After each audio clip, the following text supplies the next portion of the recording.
Mr. Speaker, as I rise this afternoon,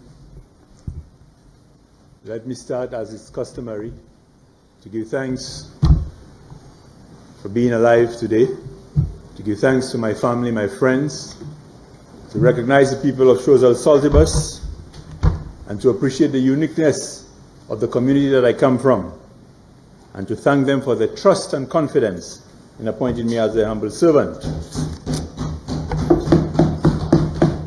Mr. Speaker, I pledge to continue to work to improve the lives and our community.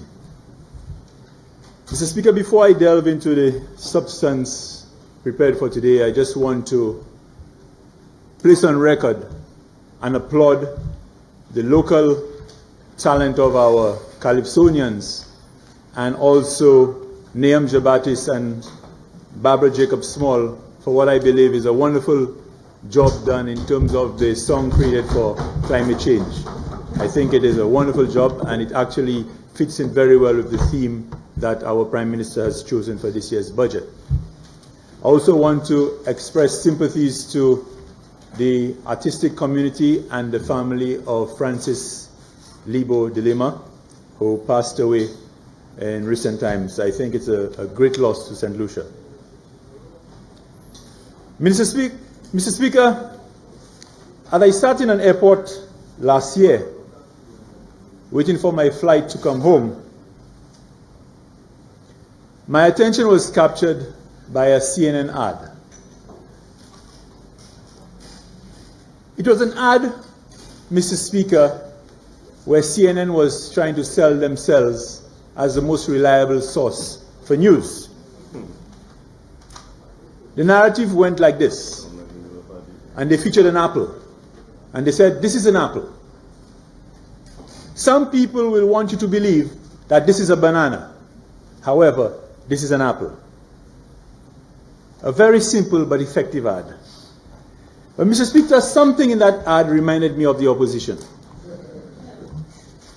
Because as I sit in this House, Mr. Speaker, I am bemused by the number of times I hear members on the opposite side try to take the reality before us and try to spin it to their own convenience.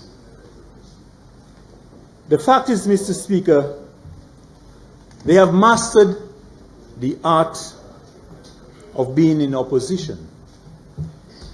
And they know that if you repeat something over and over again, eventually you will get some people to believe. In fact, I think there's one member who continuously, he phrases it as mind-bending. The other fact, Mr. Speaker, is that the opposition seems to be blinded by that the majority of people are no longer simple and gullible, and they are able to see right through the bluff, the posturing, which is why, Mr. Speaker, we were able to command a 10,000 majority lead in the last election. So today, Mr. Speaker, we will take a look at realities versus insinuations, innuendos, and scare tactics. Mr. Speaker, the social and economic review is the end product of a lot of research, reviews, comparisons, and long hours by our public servants. So when they indicate that our country has grown by 2.5%, and knowing the policy interventions implemented by this administration, I am confident in accepting it as a fact. Mr. Speaker, had these figures reflected negative growth, they would have been praising the very people that today they doubt. Mr. Speaker, I am confident because when we look at the manufacturing sector, their share of GDP has increased in real terms because they have contributed 5.6% of GDP. And while the wholesale and retail sector increased from 7 to 7.6%, and I believe, Mr. Speaker, this can only be as a result of the confidence and the positive attitude, and of course by the interventions by this government. Permit me therefore, Mr. Speaker, to give a sense of the interventions that have been undertaken by the Department of Commerce, International Trade Investment, Enterprise Development and Consumer Affairs. Mr. Speaker, the agency charged with the responsibility of expanding St. Lucia's export, TIPA, hosted in March last year the first ever Specialty Caribbean Expo, and it was under the theme, A Unique Buying Experience. It was held at the Darren Summit Grounds, and it brought together over 30 buyers from North America, the UK, English and French-speaking Caribbean, while over 155 products and services and companies participated in the expo. What was on display ranges from apparel, footwear, IT, agribusiness, engineering, food and beverage, furniture, and a whole host of products and services. It allowed for the coming together of domestic, regional, and international buyers in one space to interact with local producers of goods and services. The event was a joint undertaking of TIPA, the OECS Commission, the OECS Competitive Business Unit, and it catered, Mr. Speaker, for participation of firms from the neighboring French territories of Martinique, and important contacts were made with that country. The event cost us just over $470,000, with financing coming from the private sector, the OECS Commission, and the government of St. Lucia. How did this impact the development of our local enterprises, Mr. Speaker? As a result of this Specialty Caribbean Expo, local businesses were able to expose their businesses and products to a number of local, regional, and international buyers. To date, Mr. Speaker, many companies have received orders and production has increased. New alliances have been formed with local firms and also between local and regional firms that will lead to the introduction of new technology in the production process, thereby improving on the competitiveness of these local enterprises.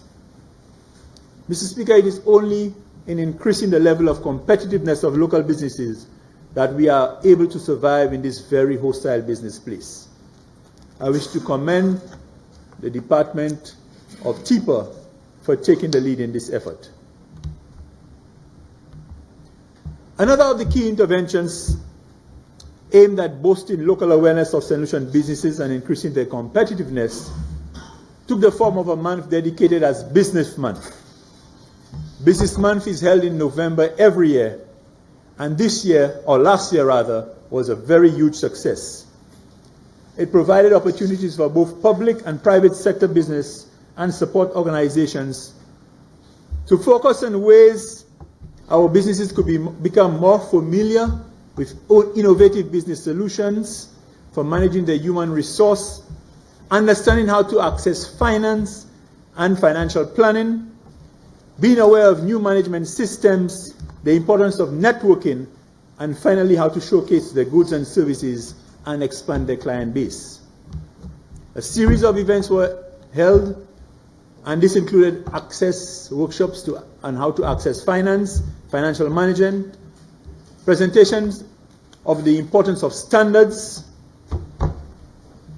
and activities for Global Entrepreneurial Week organized by the St. Lucia Chamber of Commerce were also held during the month of November. A workshop on the CARIFORUM EU Economic Partnership Agreement, a symposium on digital marketing. There was a breakfast targeted at CEOs of our financial institutions, which was organized in collaboration with the Organization of American States, and the holding of the annual St. Lucia Taiwan Partnership Exhibition. Mr. Speaker, this event-filled month dedicated to the private sector has served to raise the value of entrepreneurship in the consciousness of our people and emphasize the role of free enterprises and the private sector as the engine of development and the means through which sustainable employment will be created in this country. By all accounts, Business Month was a major success, and we plan on having an even more successful event this year. The Department of Commerce, Mr. Speaker, continues to focus on the expanded use of the core principles in small businesses. Its capability to monitor and evaluate the performances of enterprises vis-à-vis the policy interventions implemented by government, use of what is called the Lucia database system, is beginning to provide technical officers from the enterprise division of the department, as well as TIPA, on more information on the client that we serve. For instance, Mr. Speaker, based on the reports that have been generated from Lucia, we can know the number of businesses that have started, the number of people that are employed, the number of centers operating, and the number of supervisors working, the number of advisors working in these centers.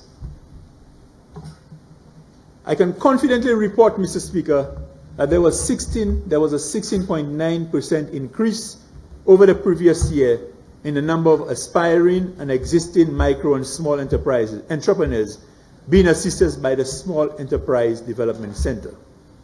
Also, there was an increase from 467 to 529, a 14% increase in the number of small businesses registered in the first 3 quarters of 2017-2018, compared to the same time in the last fiscal period. It appears that sole proprietorship remains the preferred form of business ownership, while the service sector maintains its place as the largest business sector.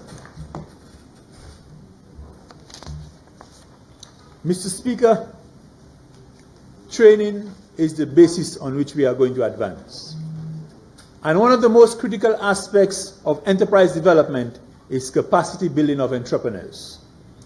In that regard, over 45 training sessions were conducted, with over 500 business owners receiving training during the review period. Mr. Speaker, training included how to start and manage your business, the use of standards in areas such as food safety, quality management, food preparation, health and wellness, soap making, and training for existing businesses and preparing business plans. This is one of the reasons, Mr. Speaker, based on the interest that we saw in these training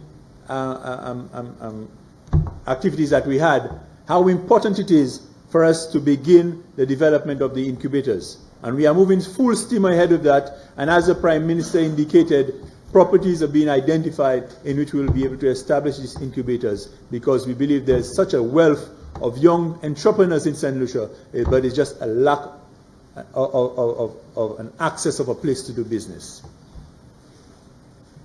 Our department also formed strategic alliances with stakeholders, and as a result, we were able to host a workshop on global trade values in collaboration with the OAS. Training in QuickBooks and a number of other areas were provided, through which 22 business owners were trained in the use of computerized management accounting system.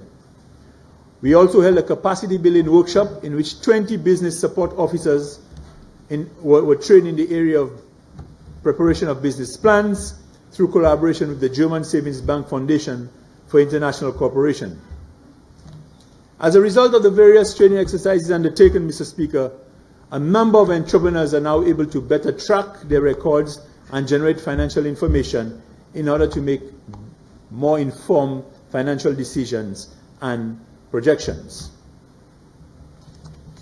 Mr. Speaker, as you will be aware, the promotion of St. Lucian businesses to St. Lucians and the exposure of our people and businesses to goods and services from our friendly trading partners is vital. In that regard, the Department of Commerce facilitated the participation of 60 local exhibitors in the St. Lucia Taiwan Partnership Trade Show 27, which was held at the Johnson Center in Rodney Bay, Grosile, from November 24th to 26, 2017. The trade show, as we are well aware of, featured a wide range of quality goods and services. The department will in this financial year embark on a renewed Buy St. Lucian drive. The emphasis, Mr. Speaker, is to support local goods and services at this critical time, which is needed to spur the growth and expand the output in the sector. The government is determined to lead in the purchase of domestic goods and services. The Ministry of Finance is currently in the process of reviewing its procurement policy and strategy to ensure that domestic manufacturers and services providers receive priority in its procurement activities. In the area of consumer protection, Mr. Speaker, we were able to record some significant achievements during the last financial year. It is worth recalling that the Consumer Affairs Department gets its authority to investigate complaints and monitor the price of goods under price control by way of Price Control Order number 54 of 2008. The department also receives and investigates consumer complaints in instances where consumer rights may have been breached by suppliers. It gets its authority under the Distribution and Price Goods Act number 35 of 2006 and the Consumer Protection Act number 9 of 2016.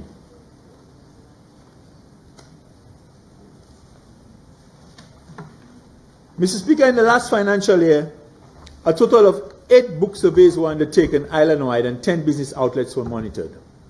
5 surveys were conducted on the movement in the price of cement and 25 retail outlets were checked. 2,312 price calculation sheets were lodged, checked and approved. And a total of 28 complaints were lodged at the division and 22 were resolved successfully. 1 was referred and could not be investigated due to insufficient documentation. The rest are being investigated, Mr. Speaker, and a total of $14,904 were recovered as a result of interventions of the department. In addition, Mr. Speaker, the Consumer Affairs Department undertook public education exercises throughout the island. In terms of lectures to secondary school students, over 2,500 students and 80 teachers from 31 schools around the island were introduced to information on consumer rights and responsibilities and the Consumer Protection Act. Over 5 radio and television interviews were conducted and newspaper articles were written. Mr. Speaker, I've taken this opportunity to give some details on the work of the Department of Consumer Affairs because too often the impression is wrongly given that government does not care about the plight of ordinary folks in terms of interventions to treat with the cost of living and consumer rights. We are, however, committed, Mr. Speaker, to doing all within our power and to ensure that government working with the private sector gets the best possible deal for consumers. Mr. Speaker, through the supply warehouse and procure stores and distribute bulk supplies of flour, sugar and rice in an effort to achieve government mandates of ensuring that these basic food items are available to the public at affordable prices. Mr. Speaker, we do so by leveraging the volumes of these commodities that we are able to purchase as a single entity using a competitive tendering process. The department was therefore able to secure a very affordable contract for all of the above mentioned commodities.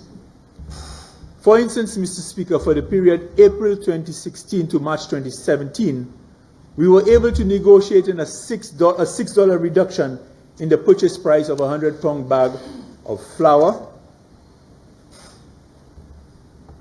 And with respect to price, we were able to negotiate also a $6 reduction in the 100-pound bag of parboiled rice from $106 to $100.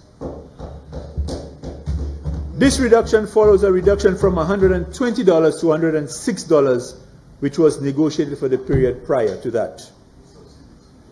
You should also note, Mr. Speaker, that we have been able to negotiate a reduction of US $17 per metric ton of brown sugar for the period February 2018 to January 2019, and a reduction in the price of refined sugar of over US $100 per metric ton for the period. Mr. Speaker, in every instance so far, the department has been able to negotiate reductions in the purchase price of all bulk commodities. So, Mr. Speaker, we see that the government warehouse is fulfilling its purpose. And what I explained during the debate on the estimates, government has not removed any subsidy on the bulk purchase commodities of flour, sugar, and rice. And I will, for the purpose of clarity, Mr. Speaker, indicate the following once again. Mr. Speaker, flour is the only product which government wholesales at a price lower than it purchases it. For every bag of flour sold, government subsidizes approximately $14 EC. However, Mr. Speaker, because of the effective negotiation strategies, we have been able to purchase the other two commodities at prices which now allows us to realize a surplus on the price of sugar and rice, and therefore we are able to cross-subsidize flour purchase. So, Mr. Speaker, we have been able to stay the course and operate within the policy position articulated in last year's budget. Mr. Speaker, I will touch briefly on international trade. The last financial year, I believe quite a bit has been achieved, but it is not something that is readily seen, Mr. Speaker, because international trade is very technical, is very involved, and sometimes complicated. But it is at the heart of the operations of our domestic private sector. As a small open economy, we are by definition fully engaged in international trade. We have been engaged from the dark days of slavery since sugar was produced and exported to Europe to the more enlightened period we are here today. We continue to engage in international trade as we export our rums, condiments, food, and other beverages around the world. Mr. Speaker, during the last financial year, we were successful in getting one of our CARICOM partners to remove a requirement on the importation of a food product into that country. We argued, Mr. Speaker, that the barrier that they had was a technical barrier to trade. And at the last meeting of the Council for Trade and Economic Development, quoted, we were successful in getting this barrier removed. At the level of the WTO, St. Lucia attended the 11th WTO Ministerial Conference in Buenos Aires, Argentina, in December of 2017. We were able to add our voice, Mr. Speaker, to the overwhelming voice of countries around the world who understand and support the multilateral trading system and the WTO. As a small country in this world, Mr. Speaker, for us to pursue an alternative approach would be reckless and most probably catastrophic. St. Lucia has little or no leverage in determining the terms of trade with trading partners. It is by forming alliances and partnerships and being part of a multilateral trading system that we are able to advance our offensive strategies for our products and services. Mr. Speaker, the WTO came into force on February 22nd. The WTO Trade Facilitation Agreement came into force on February 22nd, 2017. And St. Lucia has moved to meet its obligation under this agreement.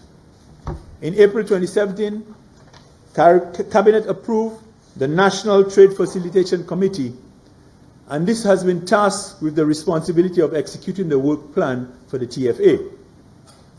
St. Lucia has met the milestone of presenting to the WTO its finalized list of categories B and C. We have also submitted to CARICOM our list of technical assistance and capacity building requirements, which are necessary if St. Lucia is to be provided with technical assistance for Category C.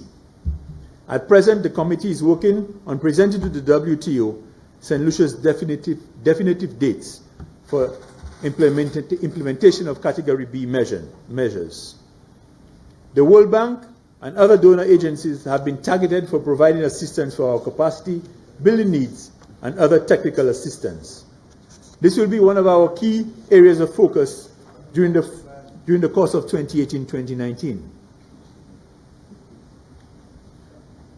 Mr. Speaker, from July this year and for the next 6 months, St. Lucia will assume the chairmanship of CARIFORUM, and that is the Caribbean Forum of the African, Caribbean, and Pacific States, ACP.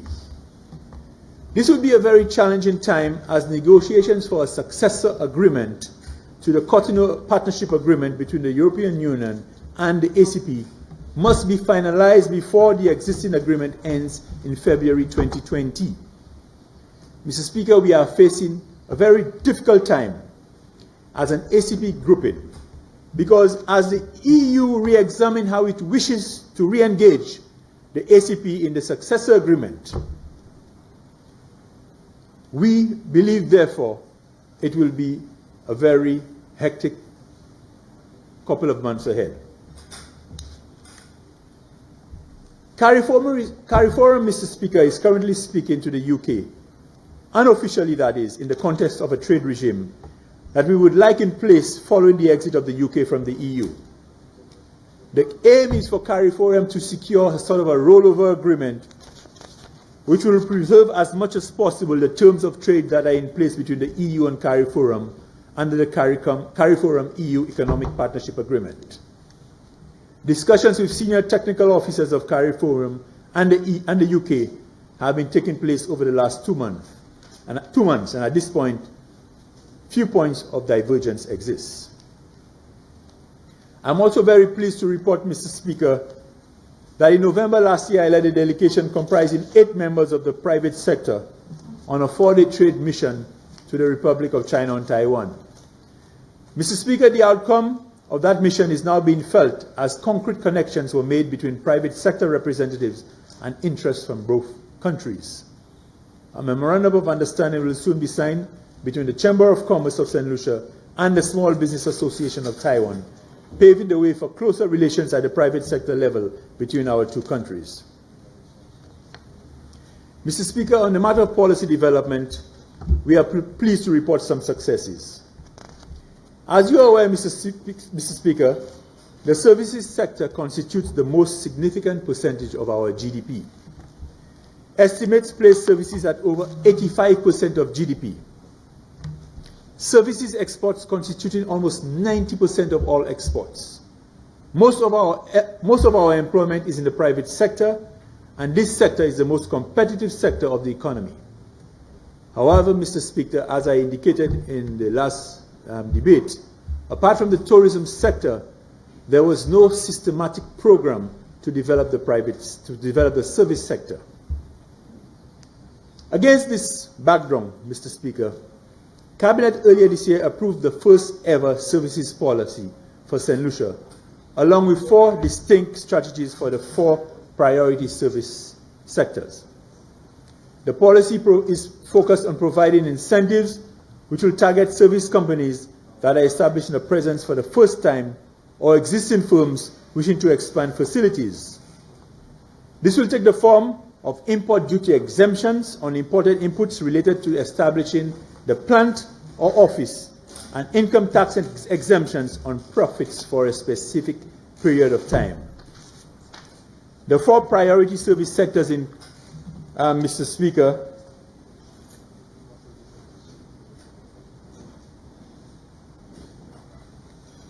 the 4 priority service sectors selected for the initial rollout are professional services, creative industries, health and wellness, and the ICT sector. As indicated, Mr. Speaker, there are specific strategies for the growth of each of these service sectors, and the work program with the planned interventions will be executed by the Department of Commerce in conjunction with the St. Lucia Coalition of Service Industries. Mr. Speaker, this is a major achievement as we are extremely proud of the importance of the services sector, because obviously we need our economy to be diversified.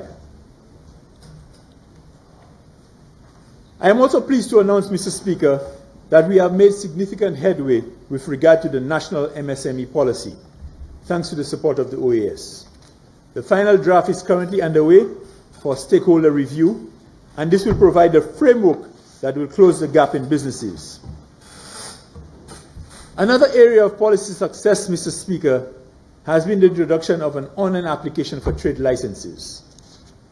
As I indicated in the last debate, Mr. Speaker, I went into detail of what exactly a trade license is and how it is beneficial to St. Lucia.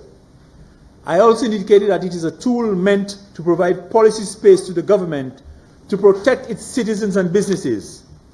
However, Mr. Speaker, the department is acutely aware that St. Lucia's level of efficiency in facilitating investors and their investments is a major factor in determining whether investors choose St. Lucia as opposed to other countries for their investments. In that context, making the process for applying for a trade license, whether for a first time or for renewal, should be made as seamless as possible.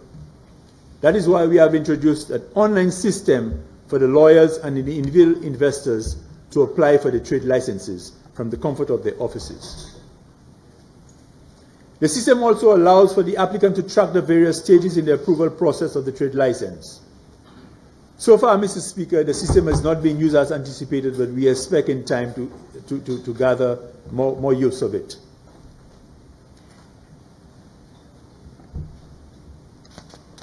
Mr. Speaker, the department also undertook significant work in the last financial year in reforming the Trade License Act.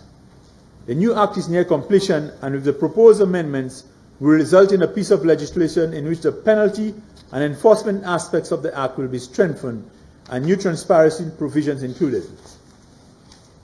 Mr. Speaker, we will be better able to give effect to the intention of our trade and investment agreements with the new legislation.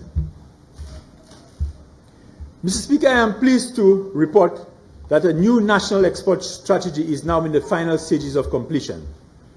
You will recall in the debate of the estimates, I indicated that the revised draft was currently with all permanent secretaries for their review prior to the document being discussed at the level of the committee of the PSs.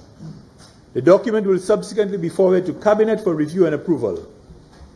I will not go at this stage into the critical importance of this strategy for the growth of the private sector, as this was outlined during the debate on the estimates.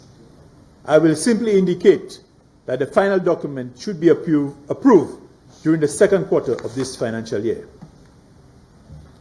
In the area of consumer protection, we have taken the policy decision to relocate the Consumer Affairs Department to its own premises. Because of current space constraints at our existing location, Mr. Speaker, the department is prevented from expanding and providing the level of privacy required in handling confidential matters of consumer complaints. We are currently looking at a suitable location within the city, and we are in the finalized stage of getting some sort of agreement in place. The Consumer Affairs Department will also be charged with leading in the area of competition law and policy. Competition law and policy are important to providing the conditions that lead to fair business practices among businesses, and by so doing, provide consumers with the best options in terms of the product types and prices. The matter of competition policy is, however, being addressed at the wider OECS level. Mr. Speaker,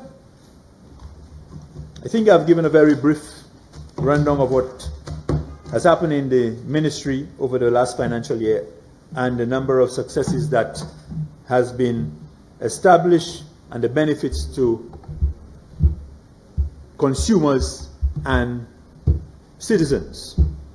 But permit me to go back to our last meeting in the House, Mr. Speaker, when the member for Beaufort South took note of a statement that I made. And he went ahead to note that how honorable it was to be a politician and to serve in politics. And I am very much in agreement with the member, because I do believe that there is no greater sacrifice than to serve. However, Mr. Speaker, I am of the opinion that calling myself a politician based on the local, regional, and even international interpretation, I do not want to be called a politician because of that, Mr. Speaker. Call me a parliamentary representative, call me a servant of the people. But based on the interpretation of a politician, I am not calling myself a politician. As I directed to the leader of the opposition last year, we have created a monster in the House. We have created a monster in the House, Mr. Speaker, because we are spewing all kinds of hate and accusations just because. Mr. Speaker, when a government will spend $3 million to investigate the member for the Castries South East, they come up empty-handed and they still continue baseless accusations. Mr. Speaker, isn't that mind-bending? If there is evidence, bring the evidence and deal with it, Mr. Speaker. But Mr. Speaker, when you juxtapose that to when we spent $800,000 to identify what went wrong with St. Jude's, it is called a waste of money. Mr. Speaker, you have a hospital at Beaufort. You have a hospital at Beaufort that was supposed to cost us $46 million to refurbish. Initially, that was the cost. But it's an open check. We just have an open check for St. Jude's. To date, we have spent $118 million. And the reports from the Ministry of Health indicate that we are 50% complete and that it will cost us $175 million to complete. Mr. Speaker, I believe that is a reason for us to pause for a cause. This is a reason to pause for a cause. We cannot have had one figure to build St. Jude's. Money just keeps spending and we are nowhere near completion. That is a pause for a cause. We have to go in and find out what went wrong. We have to do that, Mr. Speaker. Because, Mr. Speaker, we look at the OKU. The OKU is a brand new hospital built from scratch, and it cost us $156 million. And a hospital that was already existing in Beaufort, $175 million is the price that is being targeted in terms of completion.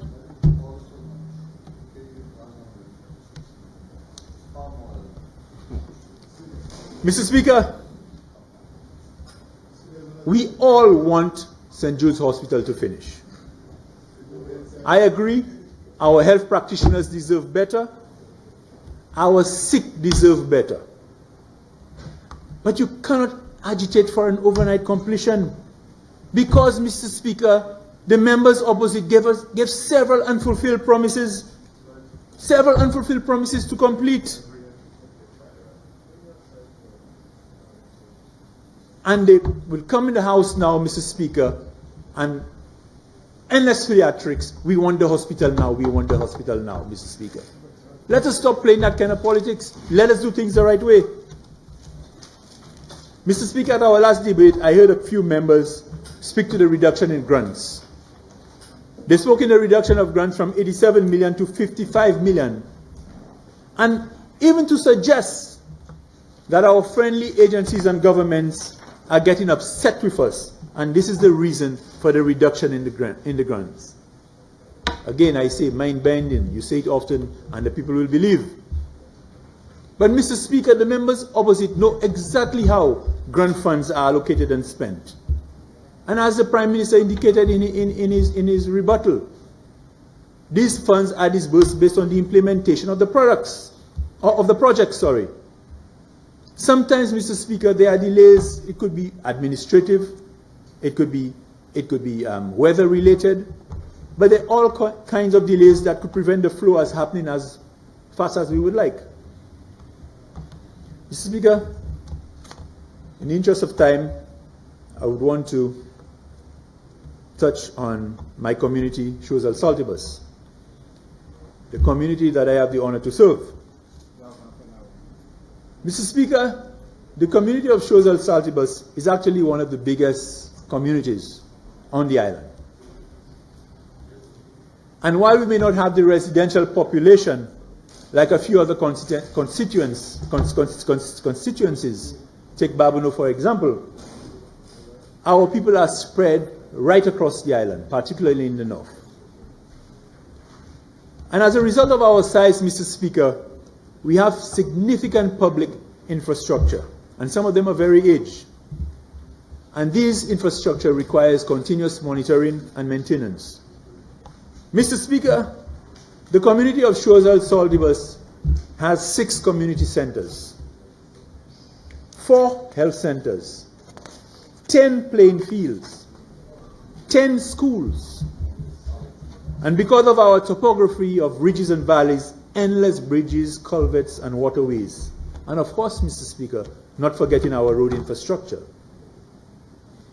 This government, Mr. Speaker, recognizes that a proper road infrastructure can bring economic and social benefits to the various communities. And it's recognizing this, Mr. Speaker, realize that the importance of rehabilitating, reconstructing our roads.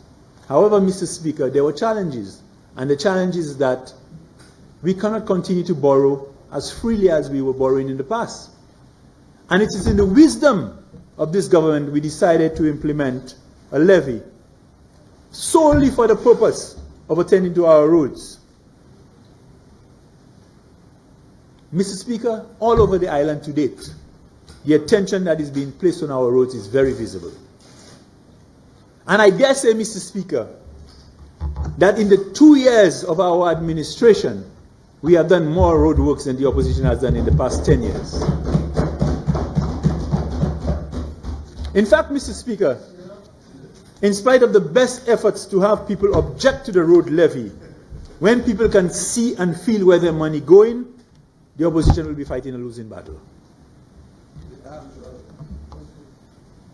At our last debate, Mr. Speaker, I heard a member opposite speaking to the fact that his government had paid some attention to the Saltibus Road.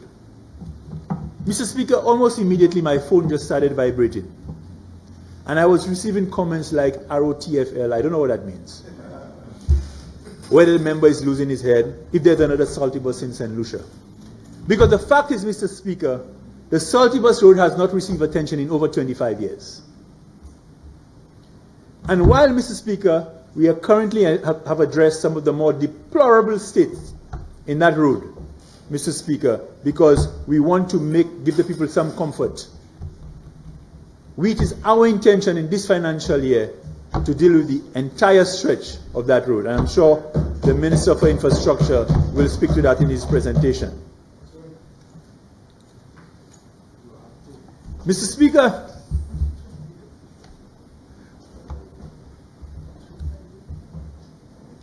when the Minister of Infrastructure came to me to discuss the Saltibus Road, I insisted that rather than issue one contract for the drainage, for the retaining walls and the road surfacing, because of the competent contractors within the community, we should break it up. And we should break it up in packages because in the community, there are several competent people who have been successful contractors in the past. And so, Mr. Speaker, when there are people out there questioning the number of direct awards that have been given, I always want them to remember that it could have been one. It could have been one, like was being issued in the past administration. However, we decided to break it up, Mr. Speaker. And as long as there is space to break up a contract, I will encourage it so that we can ensure that we spread the benefits. You know, and when they come and they speak about, you know, you awarding direct contracts and, you know, they're trying to make it sound like it's something that is, you know, so terrible. And at the end of the day, playing Bob Marley, Peter Church to sound conscious, you know.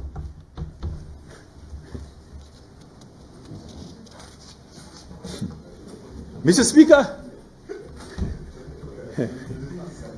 we currently have one sole road in the village of Choiseul.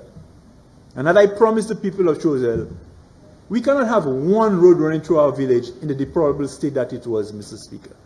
Mr. Speaker, if you take a drive down to Choiseul now, you will recognize that that one road is being completely resurfaced.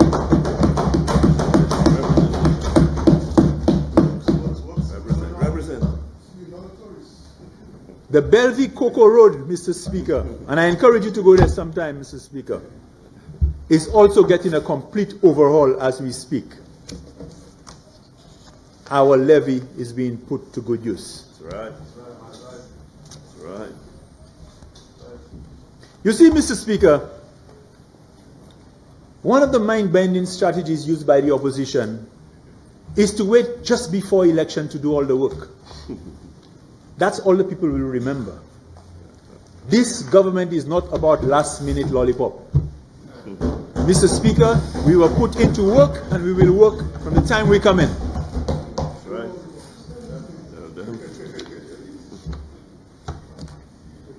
Mr. Speaker, despite all the barriers... Honourable Member, you have 15 minutes remaining to conclude your contribution. Thank you, Mr. Speaker. No. Mr. Speaker, despite all the barriers and the propagandas that have been used to impede the progress, we will overcome. Yes. And there are several other roads that are down for attention. Some are already receiving attention and will continue receiving attention. And they include the Café Road, the Diga Road, Montjac, Ravino, Montgouche, Montsion, Boisden, Fancion, Montet, Roblo, Dibrel, Piaille, Jetrin, and the road leading into the district education office. We also have some bridges in the community that require urgent attention, Madam Speaker. Mr. Speaker, the Café Bridge, Mr. Speaker, is being undermined because of the amount of erosion from the river over the years. And I've spoken to the Minister of Infrastructure as to whether we could get a Bailey Bridge put in there, and I know it's something that he's looking at seriously. The Piaille Bridge, Mr. Speaker, is a conversation I also had with the technical people in the Ministry of Infrastructure and also the Minister, for us to look at making this bridge a two-way at some point in time, Mr. Speaker, because only Sunday we had an incident where there was an accident and traffic was backed up for miles because that bridge, which is the main bridge on our main highway, can only take one-way traffic. And so, Mr. Speaker, I think it's something that we need to pay urgent attention to.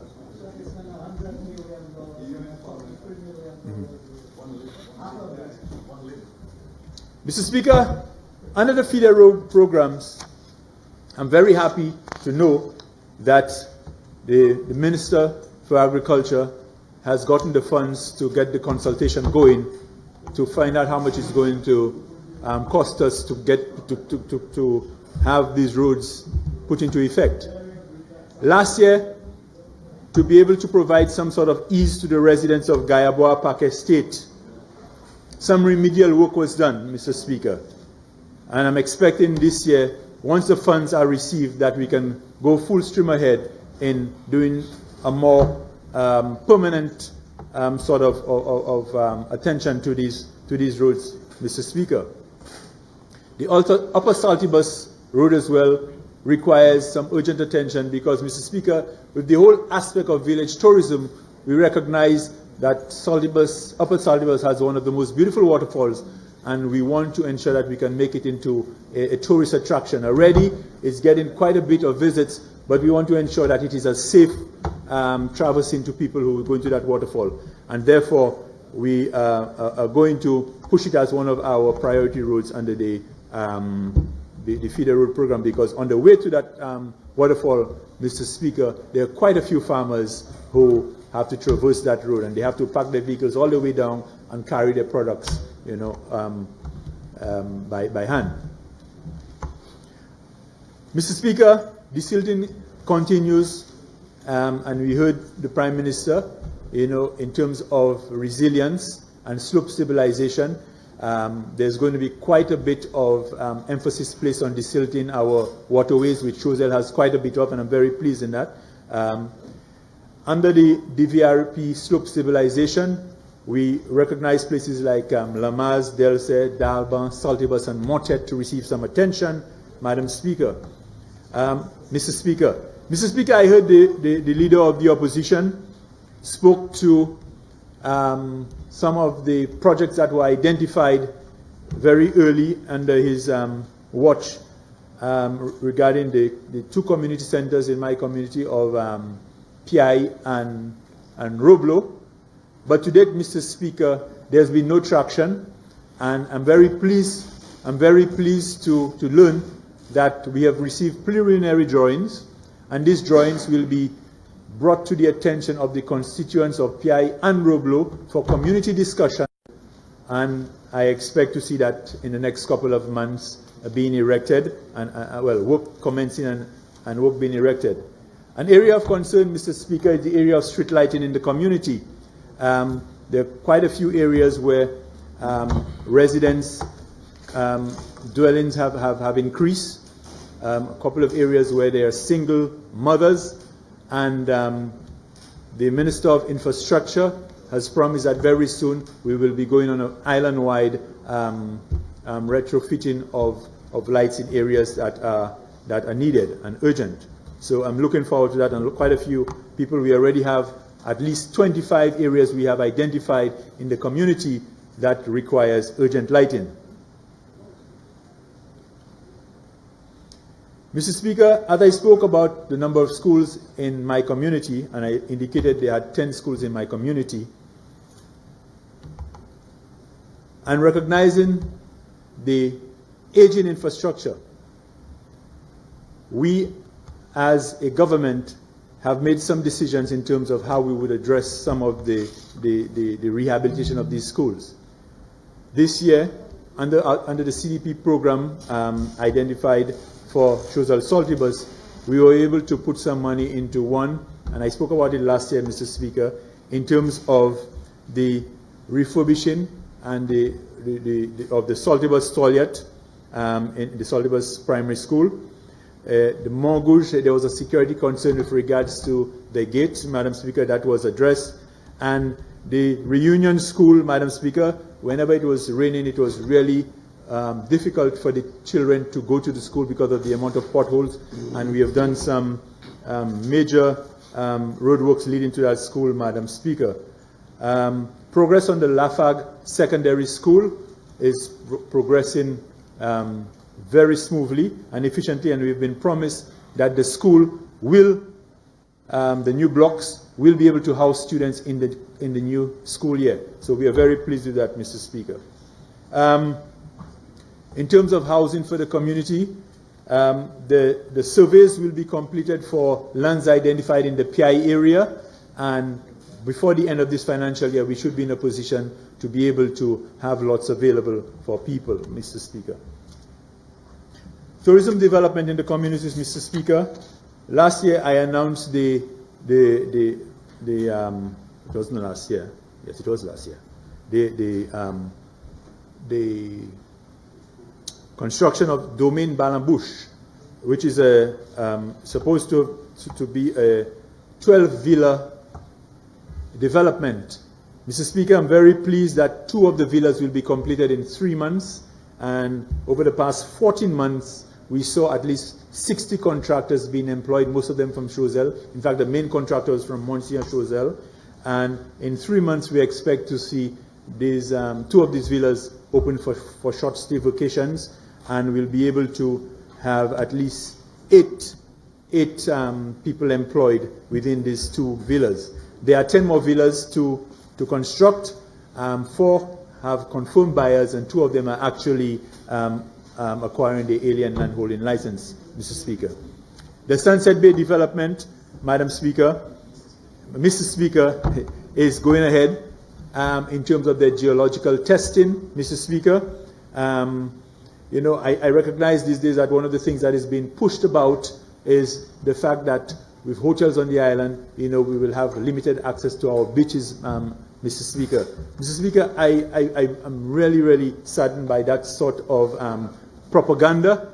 Mr. Speaker, we need to stop that, you know, because, you know, the whole issue of indicating to our population that when hotels are built on beaches is going to prevent us from using our beaches, Mr. Speaker, I believe in itself is going to create that sort of hatred among the visitors. And tourism is our main income earner. And so, Mr. Speaker, we have to be able, in fact, not the other way around, Mr. Speaker. The guests, the tourists actually have to be able to cohabitate with us. Okay, our beach is ours, and I will be one of the first people, Madam Speaker, and I've said it before, if the beach in Choiseul ever has an intention of trying to put the local people out, I will be one of the first people to march against it, Mr. Speaker.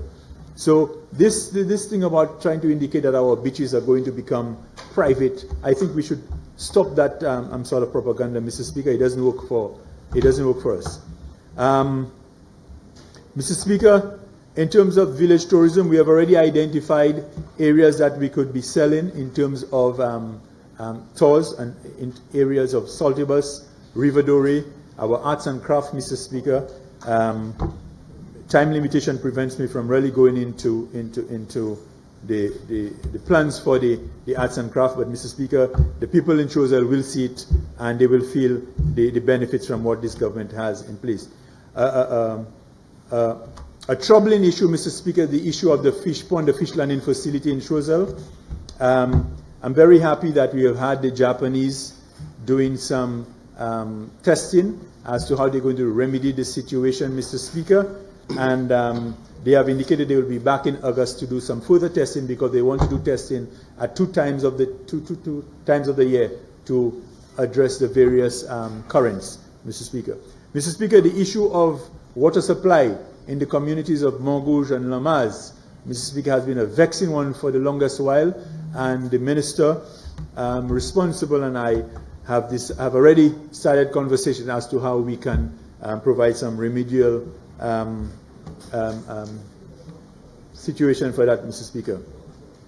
As leaders, Mr. Speaker, I believe we need to set the example, and I want to echo the member from the leader of the opposition that we need to stop the hate, because it is one of the things that we find in this country, Mr. Speaker, that politics have really divided our people, and we really, really need, as a people, to create this unity. We need to stop speaking certain languages, which creates that division, Mr. Speaker, because, one of the things happen is certain things are thrown out there, and we expect our followers to pick up it and go with it, Mr. Speaker, and some of these things are very, very harmful to our growth as a community.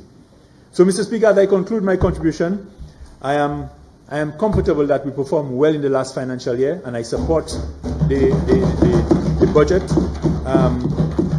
And of course, Mr. Speaker, we will continue to focus on reforming the business environment, Mr. Speaker. I wish to thank the staff for the support in the work done, my staff in the support for the work done so far, and look forward to the continued support in implementing the work agenda for this new year. I wish to thank the people of my community, Choiseul Saltibus, for their continued support, their prayers, their feedback and the guidance, and also, Mr. Speaker, for the patience in some cases, knowing that it cannot happen all overnight. I want to urge the community to let us stop making politics prevent our advancement, Mr. Speaker, because it is a real crying shame, Mr. Speaker, when I hear comments like people who are members of voluntary groups dropping out because they're saying things like the government not in power. It's our community, Mr. Speaker. It doesn't belong to any politician. And we need to stop that sort of thinking, Mr. Speaker. These are the things that enslave us. And we need to as leaders, stop that sort of thinking among our people. So let us continue, Choiseulians, to be the most loving, hardworking, trusting citizens of this beautiful island, St. Lucia. Mr. Speaker, I thank you.